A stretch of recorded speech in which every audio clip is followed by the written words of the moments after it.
Bonjour à tous. La motivation à apprendre est un facteur important dans le processus d'apprentissage. Bien que la motivation n'ait pas un impact direct sur le rendement, la réussite ou les apprentissages, elle a un impact indirect important. Pourquoi? Parce que la motivation a une influence extrêmement grande sur le niveau d'engagement, qui lui a un impact direct sur les apprentissages, les acquis et la réussite en bout de ligne.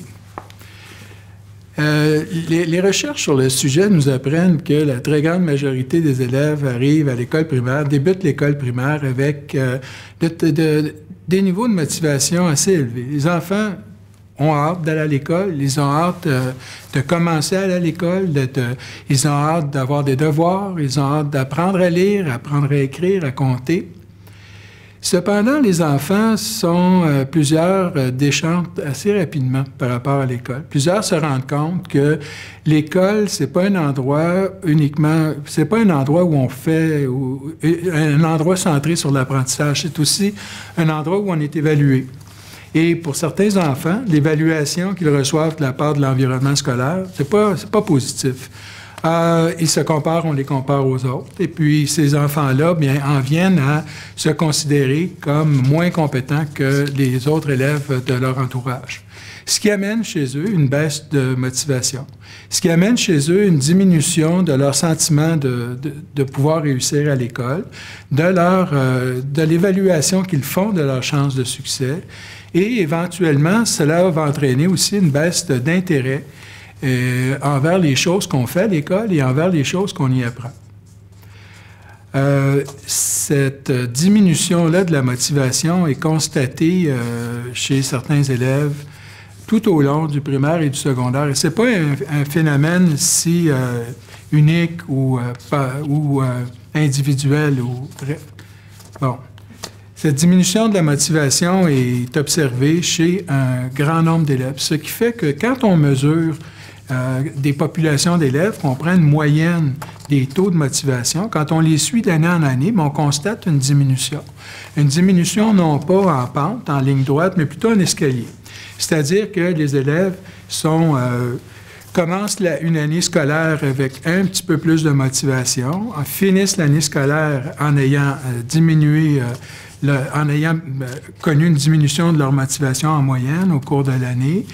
Mais au début de la prochaine année scolaire, ça remonte un petit peu, mais pas aussi à des niveaux aussi élevés que l'année précédente. Donc, ça descend comme ça, de la première année du primaire jusqu'à la dernière année du secondaire.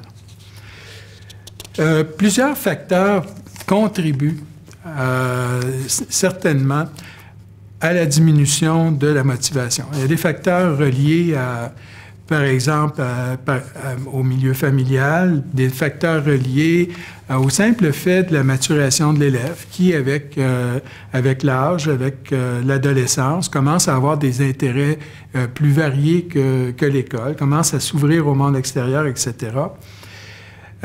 Mais cependant, les études sur le sujet démontrent aussi que l'environnement scolaire en soi a un impact majeur sur le niveau de motivation. En fait, plusieurs recherches ont montré que le sentiment d'être capable de réussir à l'école, par exemple, est influencé tout autant par les enseignants que par les parents même à la maison. Alors, évidemment, le sentiment d'être capable de réussir en mathématiques, même si tes parents démontrent une très grande confiance en tes capacités de réussir en mathématiques, si tes enseignants de mathématiques, année après année, eux, te communiquent une impression différente, leur influence va être déterminante, très importante, voire même déterminante. Alors, l'environnement scolaire a certainement un impact. Il a un impact important. Et ce n'est pas uniquement l'influence de l'enseignant, c'est l'influence du groupe classe aussi, c'est l'influence du milieu scolaire en général. Au cours de la conférence qui est proposée dans le cadre du colloque international en éducation, nous aurons l'occasion d'approfondir le phénomène de la transformation de la motivation au cours du primaire et du secondaire. Nous aurons aussi l'occasion d'aborder des questions relatives à l'influence ou à l'impact du milieu scolaire et particulièrement de la classe sur la motivation, l'engagement et la réussite des élèves. Souhaitant vous y voir nombreux, je vous dis à la prochaine.